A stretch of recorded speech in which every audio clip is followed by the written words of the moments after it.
Good morning again.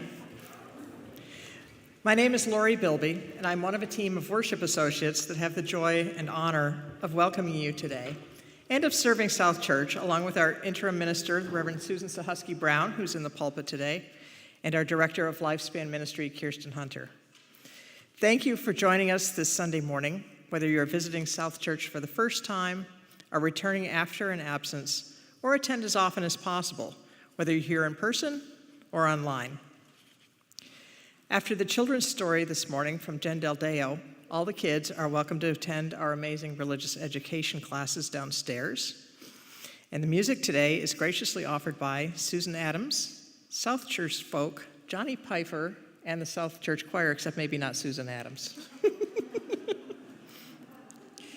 And now Kirsten and some friends have a few words about some important happenings.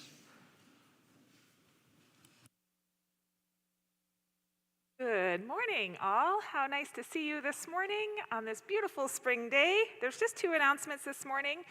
The Social Justice Associates are hosting right after worship, right here, you don't even have to move, Workforce Housing Forum that will be happening here in the sanctuary.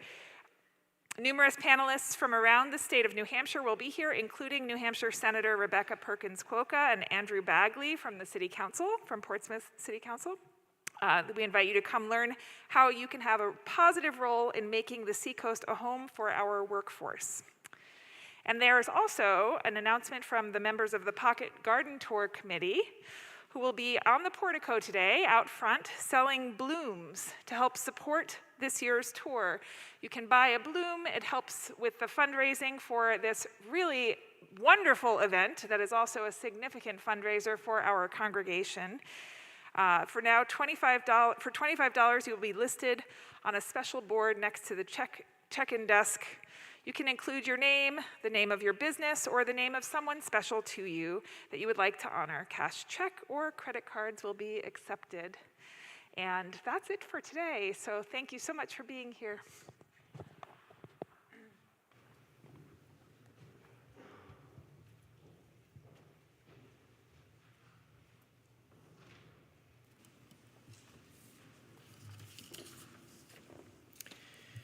We light our chalice this morning with these words from Albert Schweitzer.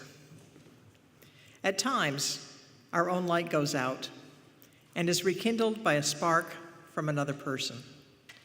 Each of us has cause to think with deep gratitude of those who have lighted the flame within us. Now please rise as you're able and join me in reciting our mission statement, which is found on your screen and in your order of service. At South Church, we nurture spiritual growth through worship, learning, and community. We celebrate the worth and dignity of all people and inspire one another to act on our faith in the larger community.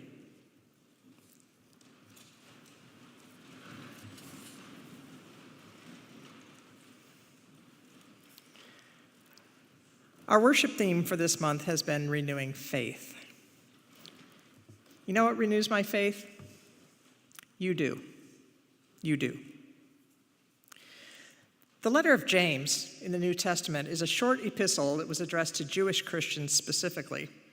It may or may not have been written by the brother of Jesus, and it barely made it into the Christian Bible. James is all about how to live. He wrote, "What good is it, my friends, for someone to say he has faith when his actions have nothing to show for it? Can that faith save him? Suppose a brother or sister is in rags with not enough food for the day, and one of you says, 'Goodbye, keep warm, and have a good meal,' but does nothing to supply their bodily needs. What good is that? So with faith, if it does not lead to action, it is by itself a lifeless thing." Or as he reiterates a few verses later, faith without works is dead. So perhaps it is our faith that motivates us to act, and our actions that feed our faith. And in this synergy, we live out our mission statement. So back to you. Almost every time I come into this house with all of you, if I am just a little bit open and a little bit present, one of you says something like, "We're here for you," or "I love you," or smiles or laughs or plays something beautiful, or imparts some nugget of challenge or inspiration that simply does nourish my life-weary heart. It's our actions that are so restorative. Because no matter how good a person I might be, how spiritually mature, how much accumulated wisdom I hold, and please don't try to measure those things, it's the sharing of what I can with you and you with me, whether we're handing out orders of service or learning together that how we buy coffee impacts people and planet, or standing with our blue and yellow signs in Market Square. Those things make something happen in a way that I often leave you feeling a little lighter, a little taller, a little stronger, and a little more willing to be able to love and to serve. And for this, I am deeply grateful. Please follow along now in our first hymn of the day, which is in the Teal hymnal, number 1011.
It's already my turn. Hello.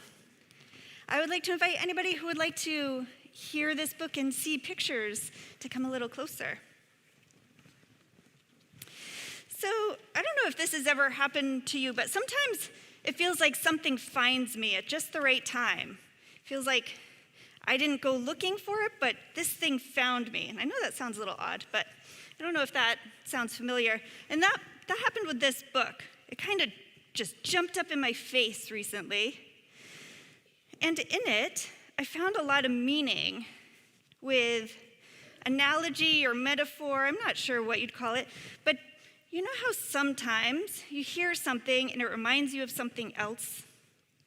I want you to pay attention to this story in that way. See if this story reminds you of anything else. And I'm not expecting a certain answer from you, because what reminds me of something can remind you of something completely different. But I really like how that kind of thing can help us process just the things that we think or feel. So I'm curious about how this book reminds you of things. So it's a book called Mushroom in the Rain that is originally a Russian story by a man, I can't remember his first name. On here it's V. Sutayev. But then this one is kind of redone in English by someone named Mira Ginsburg. And it's got some pretty cool pictures. So, Mushroom in the Rain.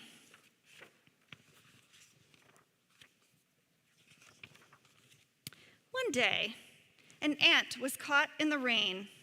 Where can I hide? He wondered. He saw a tiny mushroom peeking out of the ground in a clearing, and he hid under it. He sat there, waiting for the rain to stop. But the rain kept coming down harder and harder. A wet butterfly crawled up to the mushroom. "Cousin Ant, let me come in from the rain. I'm so wet I cannot fly." "How can I let you in?" said the ant. "There's barely enough room for one." "It doesn't matter," said the butterfly. "Better crowded than wet." So the ant moved over and made room for the butterfly. And the rain came down harder and harder. Then a mouse ran up. "Let me in under the mushroom. I'm drenched to the bone." "How can we let you in? There's no more room here." "Just move a little closer." And so they huddled closer and let the mouse in, and the rain came down and would not stop. A little sparrow hopped up to the mushroom, crying, "My feathers are dripping, my wings are so tired. Let me in under the mushroom to dry out and rest until the rain stops." "But there's no room here. Please move over just a little." So they moved over, and there was room enough for the sparrow. Then a rabbit hopped into the clearing and saw the mushroom. "Ah, hide me!" he cried. "Save me, a fox is chasing me." "Poor rabbit," said the ant. "Let's crowd ourselves a little more and take him in." A rabbit. As soon as they hid the rabbit, the fox came running. Oh boy. "Have you seen a rabbit?" "Which way did he go?" he asked. "We haven't seen any rabbit." The fox came nearer and sniffed. "There's rabbit smell around. Isn't he hiding here?" "Silly fox, how could a rabbit get in here? Don't you see there isn't any room?" So the fox turned up his nose, flicked his tail, and ran off. By then the rain was over. The sun looked out from behind the clouds, and everyone came out from under the mushroom, bright and merry. The ant looked at his neighbors. How could this be? At first, I had hardly enough room under the mushroom just for myself, and in the end, all 5 of us were able to sit under it. Gwa-ah-ah, gwa-ah-ah. Somebody laughed very loudly behind them. They turned and saw a fat green frog sitting on top of the mushroom, shaking his head at them. "Gwa-ha-ha," said the frog. "Don't you know what happens to a mushroom in the rain?" And he hopped away, still laughing. The ant, the butterfly, the mouse, the sparrow, and the rabbit looked at each other and then at the mushroom. And suddenly, they knew why there was room enough under the mushroom for them all. Do you know? Can you guess what happens to a mushroom when it rains? Grows new ones? What were you going to say, Sasha? It grows. Any other ideas out there? Let's see. Oh. Jellyfish mushroom. Are they jellyfish?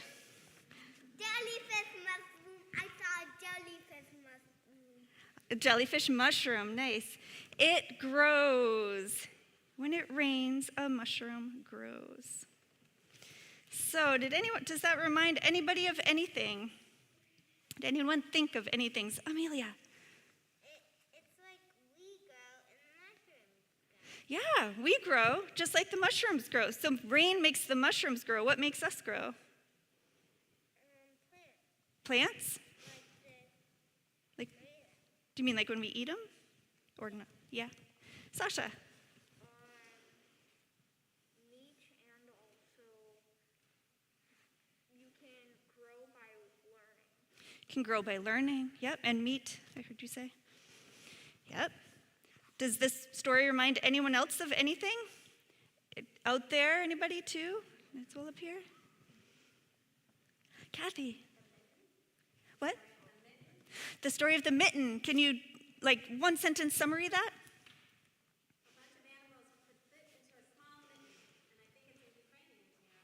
Nice. Yeah.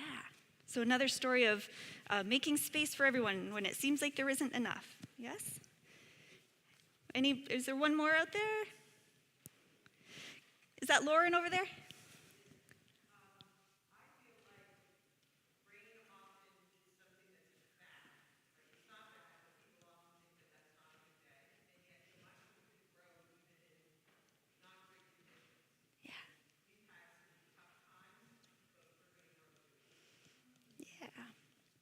Yes.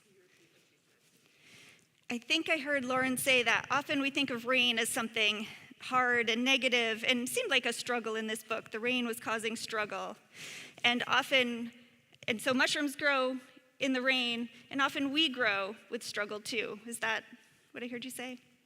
Yes. And that is very similar to what I was thinking. And I was thinking of how when we feel like we don't have enough love, but we make enough room to give a little more, we find that we have more and more to give, more and more to share. And there's space for everyone in our hearts that grow in challenge. Oh, Alex. I was just reminded me of this quote I read recently. A Yeah. gem cannot be polished without friction, nor a man perfected without trials. May I read that with the microphone? Yeah. Thank you. So this quote from Seneca, a gem cannot be polished without friction, nor a man perfected without trials. Thank you. Anyway, I like when stories remind me of other things. And with that, we can head downstairs.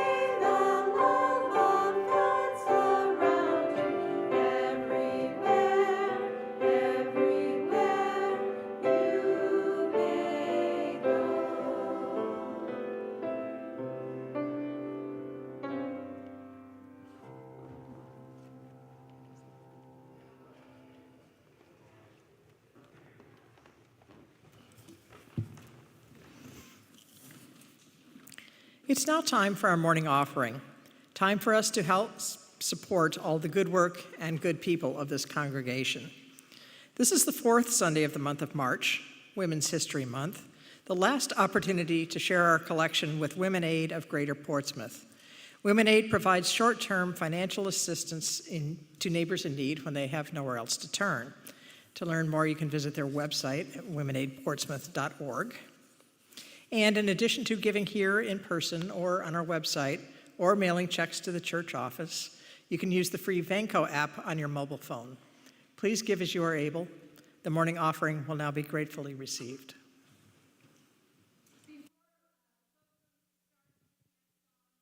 I had the privilege to write. I just want to tell you where it came from. So I'm taking a songwriting class in Nashville. I go there every week on Zoom. And with a wonderful folk writer, folk singer, songwriter, Amy Speece. So you should look her up. But anyway, she gave us a French onion soup recipe. She gave us directions to get from some place to another place. And she gave us a speech by Dr. Martin Luther King. And we needed to use that as our prompt. And so I chose the speech by Dr. King. And here it is, Seen Better Days.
Let us be in an attitude of prayerful reflection as we take a moment to see the glorious sky, the approach of spring, the budding of the leaves, and most of all, the precious face of those around us.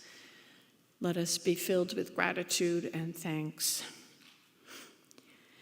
This morning, I ask you to hold in your prayers and in your heart two people who have had deaths in their family.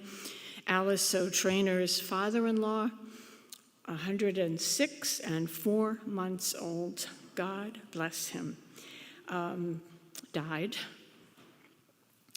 And also Dot Mason's mother, who was in her 90s as well. When life comes to an end, it is so incredibly painful, but we do have the precious memory and thoughts of the way that people have influenced us. And each of these persons, mother and, as I say, father in love, affected the people that we know, affected the world, affected one another, and in turn, because they are members of our community, they affected us. And we are ever so grateful that they are held in our love and that they have those memories to hold on to. It is a precious thing to be together. It is a precious thing to share with one another, to share music and words and stories and see our children and to see you all.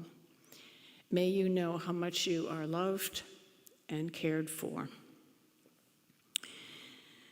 I would now encourage you, if you wish to come forward and light a candle of joy and concern. If you have a joy that you wish us to know, please share it with a worship associate, and if you have a concern, please share it as well. As our friends in Ukraine and those who are part of NATO are struggling so much with the war and the conflict and the loss of life, let us also hold in our hearts all the people who hurt. War is not the answer, and we pray for peace. So now, if anyone would like to come forward to light a candle of joy or concern, I would encourage you to do so. I would invite you to come down the outside aisle, light a candle, and return up the center, knowing you are held in love and care.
And those watching from home, please enter your concerns, your joys into our chat. And please know you are not alone. We are here. If you have something very heavy on your mind, find one of us to talk to before you leave here.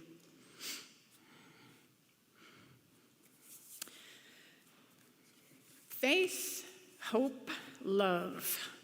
Of these three. After the service today, the Social Justice Associates, as you heard earlier, are hosting a forum on an aspect of the housing crisis in the Seacoast area. It's a very real issue, a very real concern. And the organization and the vision of the Social Justice Associates as they were planning this was a way to put faith into action and provided a glimpse of possibilities of building a better society. It's also a commitment to South Church's mission statement and the broader ideals of Unitarian Universalism.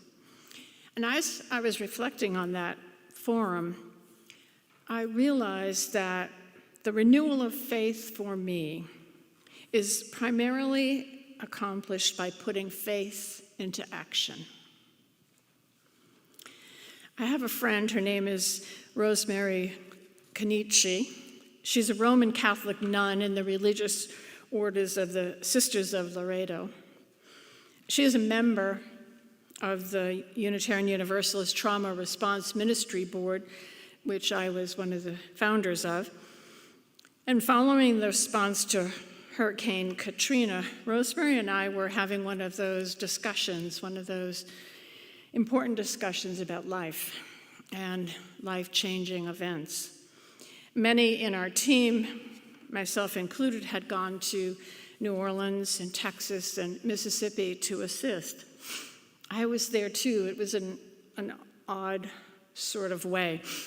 I was in Mississippi following my 51-year-old brother's death when the life support vent that he was on shut down during the hurricane while he was a patient at a VA in Biloxi, Mississippi hospital.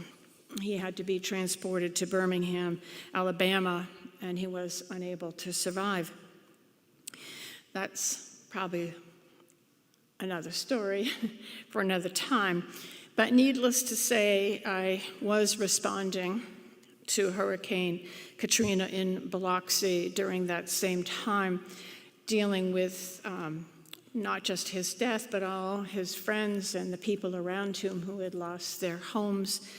The fire station was just a short way away from where he lived, and as a fire department chaplain, I could not but go and see if they were all doing okay. But as Rosemary and I were talking about putting faith into action, about bringing hope, compassion, and love to all those who were in the midst of suffering, we were talking about many, both on the side of the team had gone to help, and those we were working with said that their faith was seriously affected. They had lost faith in the government, their faith in God, or whatever they defined it, was destroyed. And on the opposite side, they were talking about how their faith in humanity was renewed by people coming and caring and giving and being there. And then suddenly, Rosemary and I looked at one another and said, you know what? I don't have faith. I don't have faith. I shared this with you a couple weeks ago. I don't have faith in what many have come to call God. I don't have faith in our government, even faith in the future as we careen toward environmental disaster and this conflict in Ukraine. Test. I want to say what little faith I have, but I don't really have it. But after talking for a while, Rosemary shared her reflections on the well-known biblical statement from 1 Corinthians verse 13. Now faith, hope, and love abide, but these three, the greatest of these is love. And she told me, she said, I'm convinced that the world is full of those who either have an abundance of faith or those who have an abundance of hope, or those who have an abundance of love. But Rosemary said, I've rarely seen a person who holds all three. And I thought about that, how interesting that was. An abundance of faith, an abundance of hope, an abundance of love. And then she said, you know, what matters for me is how we act on that which we have, and that we bring that gift into the world. It is probably then that I realized I'm a person of hope. I'm a person of hope. You may be one of those who has an abundance of faith, and you may be able to constantly renew your faith, but that isn't me. I'm a person of hope. And when I engage in acts of compassion and care, when I live out my values, it is because of hope. To be sure, I have love and compassion, but these aren't really my primary motivators for acting upon my Unitarian Universalist principles. Hope is. Hope grounded in an ideal, hope grounded in the possible, hope grounded in a potential. If hope is to serve any useful functions in our life, it must be rooted in an understanding of the actual tendencies that move our world, wrote Richard Leichtman, a radical philosopher, a therapist, humanist. And I can relate to that. If it is to serve any useful function in our lives, it must be rooted in an understanding of the tendencies that move our world. Like Pandora, you remember her, and I'll come back to her in a few moments. She was both the created and the creator. And hope allows me to enter into the stream of life, to do what I can to assist in the survival and welfare of each and every member of a community. Now, from my perspective, hope does not deny despair. Hope does not ignore pain or struggle or suffering, but embraces it. And once touched by the struggle, the suffering, once immersed in it, one can act in a way that brings relief. Hope, when merged with suffering, hope that can be in a catastrophe, and in the suffering, in the pain, and in the midst of struggle is how I put my faith into action. I just want to share a little story of how hope worked and was active for a young man whom I know and greatly admire. He placed his hope for the future in the possibility and dream of a creative venture. He went to perform music. It was where his passion was. And throughout all his struggles with addiction and family dysfunction, he never gave up his vision that someday his dream, his hopes would become a reality. He was working in a job that was okay, but it wasn't his passion. And changes in the company came about that were going to lead to layoffs.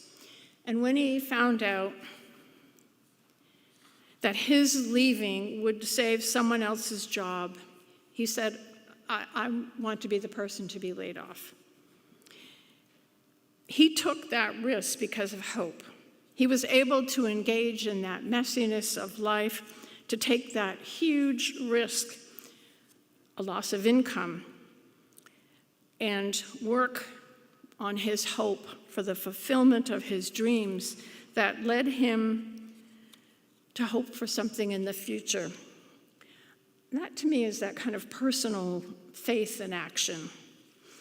I'm pleased to tell you that he is now sober and has been for over 15 years.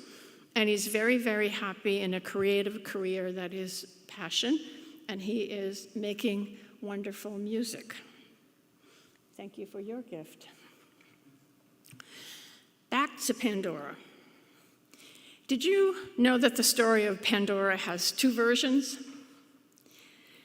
The one that most of us were brought up on is where she's sent with her magic treasure box to bring disorder and disharmony to humans by a jealous and controlling god, Jupiter, or Zeus.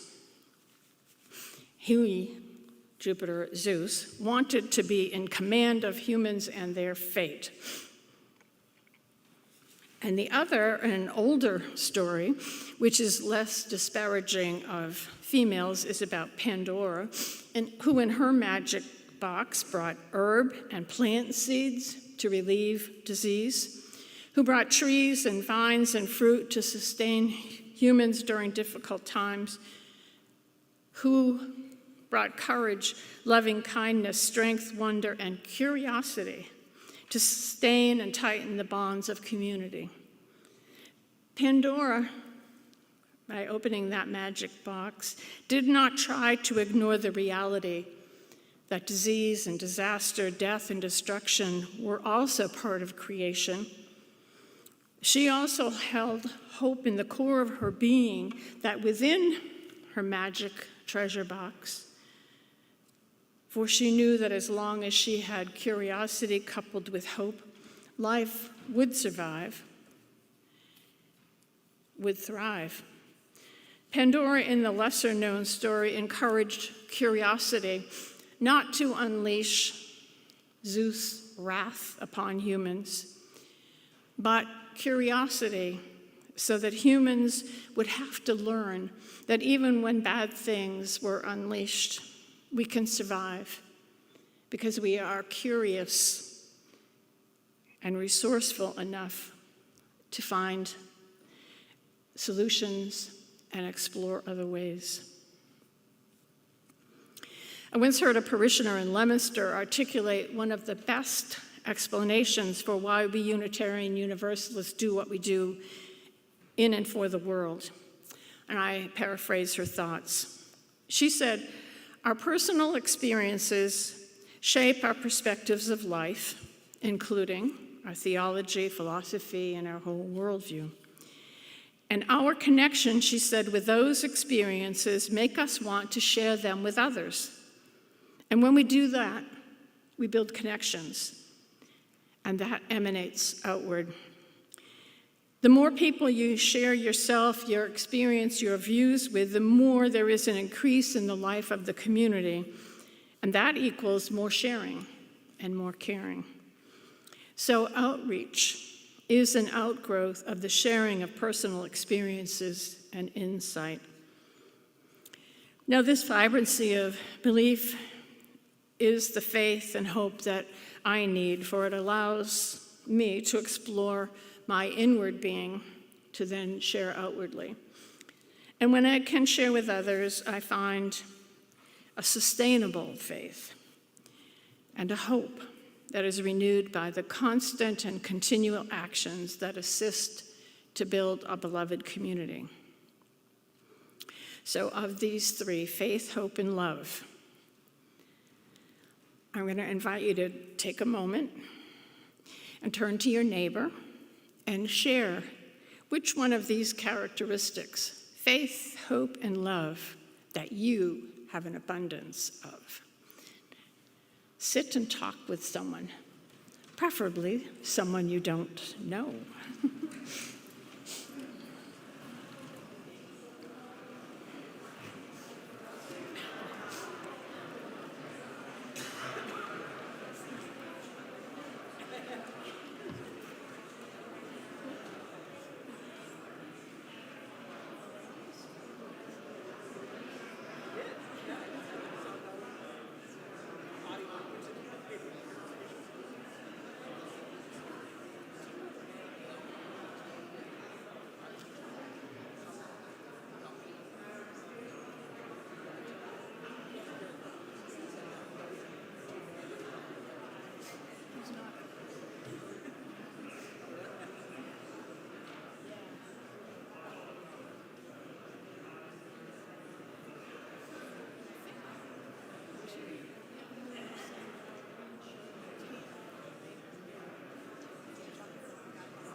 I so hate to interrupt the good buzz of conversation, and I don't care what you were talking about. The fact that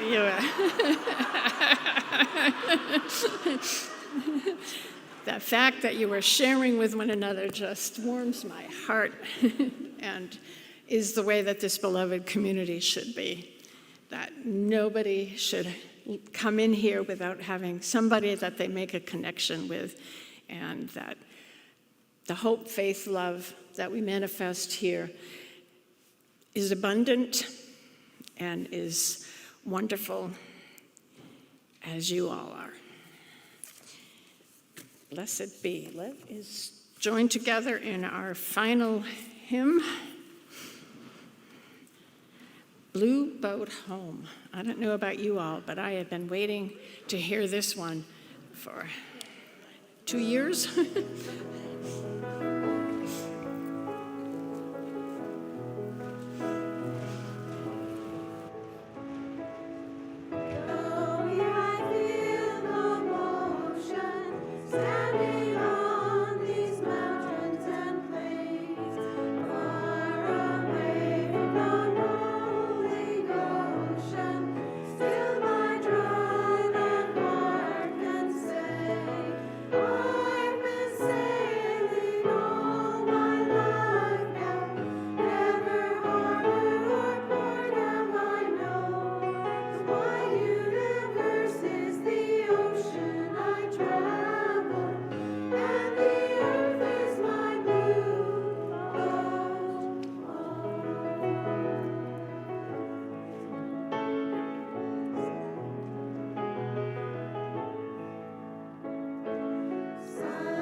We extinguish this flame, but not the light of truth, the warmth of community, or the fire of commitment. These we all carry in our hearts until we are together again.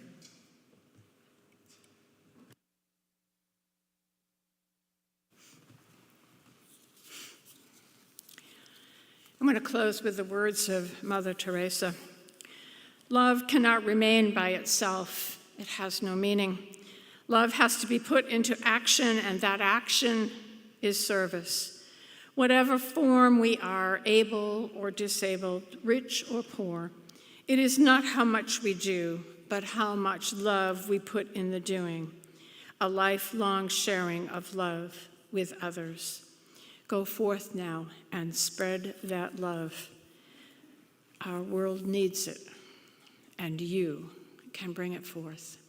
Amen. Put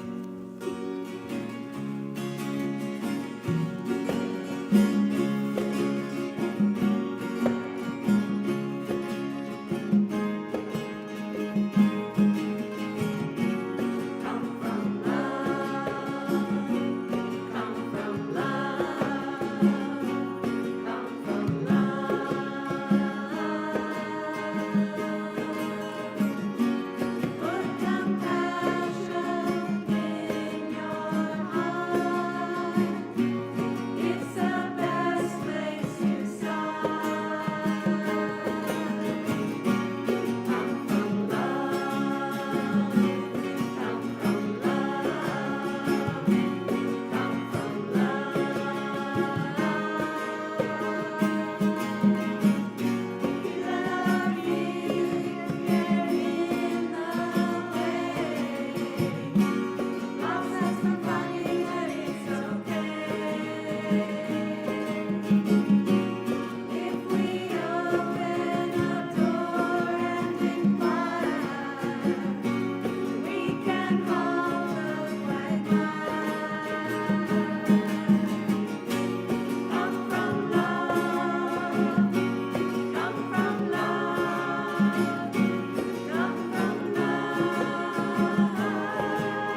everyone engages in a consent process of their